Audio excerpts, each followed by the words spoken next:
아마 지도자를 뽑을 때도 조금 생각을 달리 하지 않을까 이렇게 생각해요. 근데 안철수라는 사람이 이런 분위기에서는 손해를 좀 볼 것 같아요. 안철수라는 사람이 지지율이 꽤 높은데 이 사람은 안보에 대해서는 전혀 언급한 게 없어요. 수많은 인터뷰와 강연과 책을 썼음에도 불구하고 김일성, 김정일, 천안함, 연평도 도발 뭐 이런 걸 인풋을 해가지고 검색을 해보면은 한마디도 한 게 없어요. 그래서 안보 백지 아니면 안보 백치 아니냐, 이런 사람한테는 앞으로 이런 상황이 별로 좋지 않을 것이다. 안보 수요가 많아질 것이다.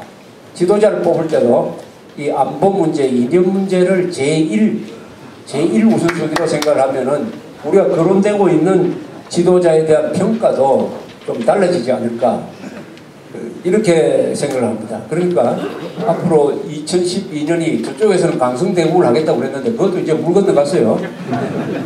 김정일이가 날아가 버렸는데 무슨 강성대국의 구심점이 없어요. 오히려 우리가 북한 정권을 무너뜨리는, 자유통일하는 이런 역사적 대임을 누가 맡을 것이냐 하는 걸 가지고 살펴보면은 또 새로운 지도자가 나올 가능성이 있어요. 그런 사람들의 눈에 지금까지는 안 보였던 사람이 지도자감으로 보일 수가 있으니까 우리 애국자들, 그동안에 우리 헌법을 지키기 위해서 노력했던 이 자유투사들 중에서도 그런 사람들이 뽑힐 수가 있고 하니까 아주 새로운 상황이 전개될 것이다, 이렇게 생각을 합니다. 또 그런 방향으로 만들어야죠. 분위기를 될 것이다가 아니라 통일은 언제 되느냐가 아니고 통일을 언제 하느냐입니다. 하느냐, 우리가 주어가 돼야 됩니다. 우리가 주어가 돼서 상황을 주도를 할 수 있는 상황이 되었다 하는 것을 말씀드립니다. 사실은 어제는 또 아주 훌륭한 분이 한 사람 돌아가셨어요. 하벨 대통령, 체코의 하벨 대통령, 세계에서 가장 다른 두 사람이 또 같은 하루 차이에 죽었습니다. 하벨은 아주 지성이 있는 방공투사고 하나는 무지막지한 독재자. 하벨 대통령은 75세 돌아가셨는데 이 사람은 줄 담배를 많이 피운 사람인데 원래 극작가죠. 희곡을 썼던 사람입니다. 그러다가 체코가 공산 체제 하에 있을 때 작품을 통해서 반체제, 반공산 운동을 하다가 한 4년 동안 감옥에 가서 그 감옥에서 자기 부인한테 쓴 편지가 아주 유명해졌습니다. 그러다가 1989년에 동구공산권이 차례로 무너질 때 프라하에서 시위가 일어났어요. 11월 달에. 거기에 경찰이 강경 진압을 하니까 더 큰 시위가 일어났습니다. 시위 나흘 딱 하니까 그 시위의 지도자가 하벨이 추대되었습니다. 그래서 체코 사람들은 공산당을 해도 조금 교양 있게 한 것 같아요. 한 나흘 딱 시위를 해보니까 공산당이 자진해서 포기를 했습니다. 한 사람도 안 죽었어요. 그래서 이걸 벨벳 우단을 벨벳이라고 그러죠. 벨벳 레볼루션이라고. 그리고 하벨이라는 사람이 대통령의 주대가 되었어요. 이 사람이 주장한 게 공산주의는 증오심과 거짓말로 이런 악마의 세계를 만들었는데 우리는 진실과 사랑으로 해야 된다. 그래서 절대 보복을 해서는 안 된다. 체코에서는 보복이 없었어요. 보복이 없이 그 뒤에 이 체코 슬로바키아죠. 원래 체코 슬로바키아로 가다가 1993년에 슬로바키아하고 나가버려서 떼어졌습니다. 그 나라가 갈라져버렸습니다. 이혼을 해버렸습니다. 이 나라가 갈라지면 항상 이게 싸웁니다. 그런데 여러분들도 언제 갈라지는지 아마 모를 겁니다. 체코하고 슬로바키아가 언제 갈라지는지. 그런 정도로 아주 스무스하게 아주 갈라지더라도 원한을 갖지 않고 갈라졌습니다. 그것도 이 하벨 대통령이 아주 점잖게 이렇게 이혼을 한 거죠. 점잖게 이혼을. 두 나라가 지금 다 잘 돼요. 슬로바키아도 잘 되고 체코도 잘 됩니다. 말하자면 그런 것을 주도할 때 피를 흘리지 않도록 한 이 하벨 대통령이 햇볕 정책은 굉장히 비판적이었어요. 그 사람이. 그러면서 북한 인권 문제는 바깥에서 굉장히 관심을 기울였습니다.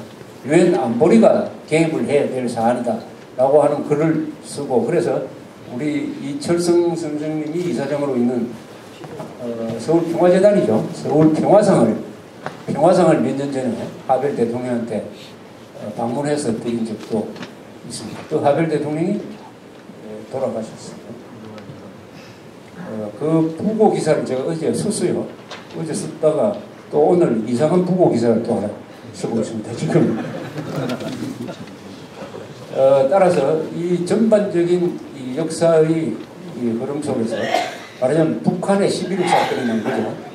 11.6 사건은 뭐 총을 땡겨서 그 사건이 났지만 북한에서는 이 하나님이 신이 생명을 거둠으로써 그런 똑같은 변화가 북한에서 일어날 거다 하는 것을 일단 정리를 하고, 그 다음에 다시 이제 한국 상황으로 돌아오면은 요새 이런 문제가 하나 있습니다.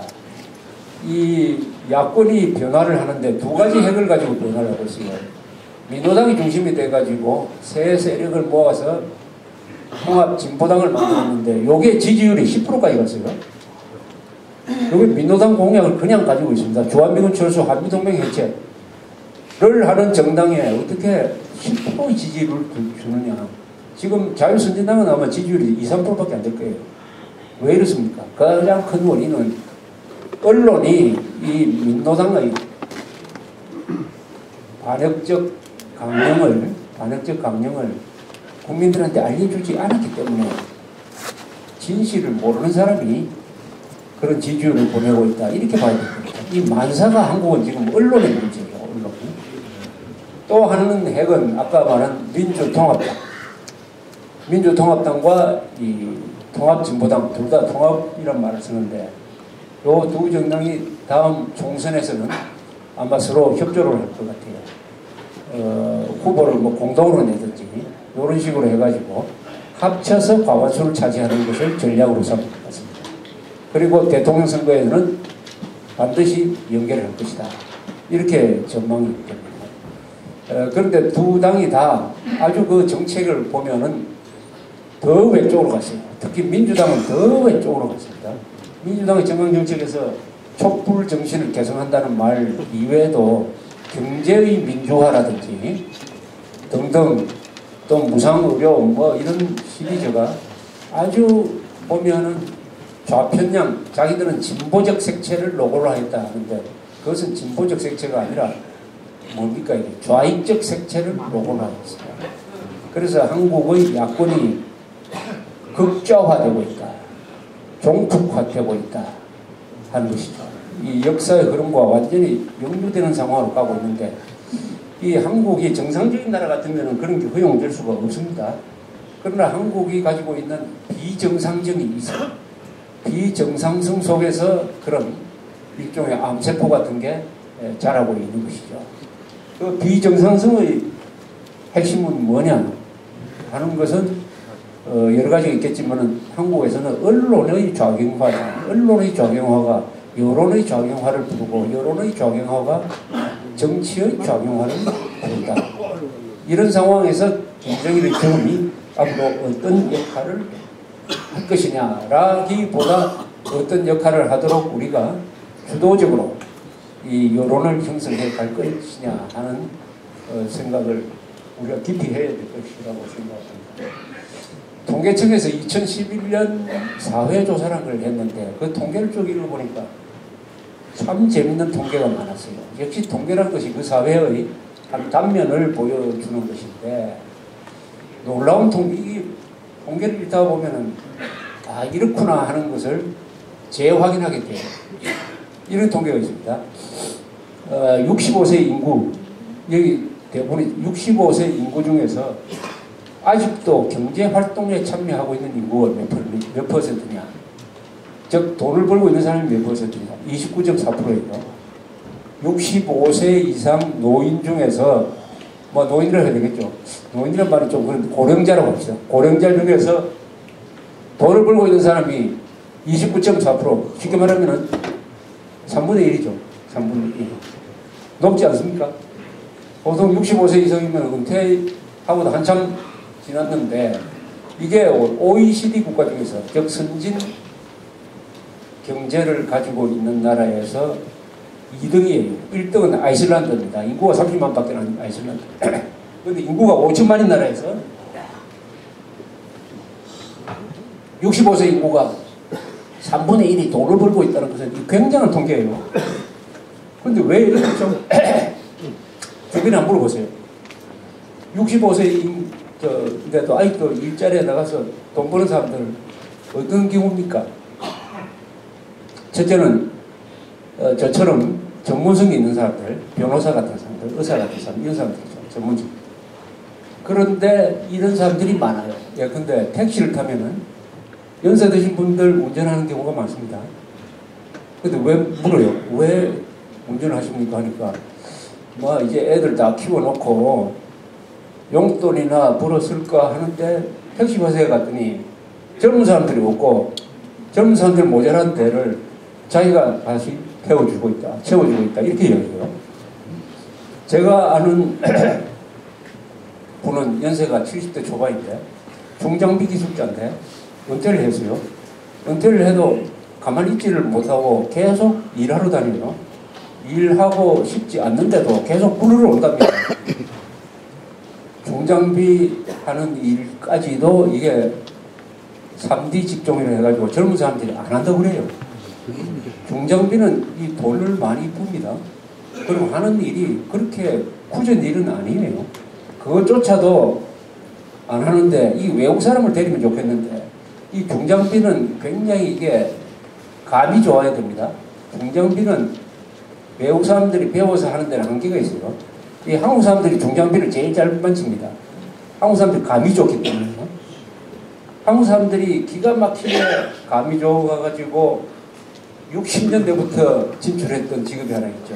병아리 감별사. 병아리 감별사. 딱 보면 숭놈, 암놈 딱 알아가지고 딱 가려내는 거. 이거 뭐 만지기 전에 딱 그거는 세계에서 한국 사람 최고예요. 중장비 중에서 저기 가장 어려운 게 파이프를 연결하는 건데 제가 동학예술 리비아 현장에 갔더니 직경 4m가 되는 파이프를 2개 연결하는 거. 요건 아주 1cm 정도의 차이만 나도 됩니다. 딱 끼워야 돼요. 요거 할 수 있는 사람은 세계에서 한국 사람밖에 없대요. 한국 중장비 기사밖에 없다. 그러니까 그런 줄 안 하려고 하니까 70 넘은 사람이 일을 하러 계속 나다닙니다. 그러면 여기서 이런 결론이 납니다. 왜 65세 이상이 일을 많이 하느냐. 젊은 사람들이 굳은 일을 피하기 때문에 그 일을 나이 많은 사람들이 메워주고 있는 거예요. 희한한 나라 아닙니까 이거?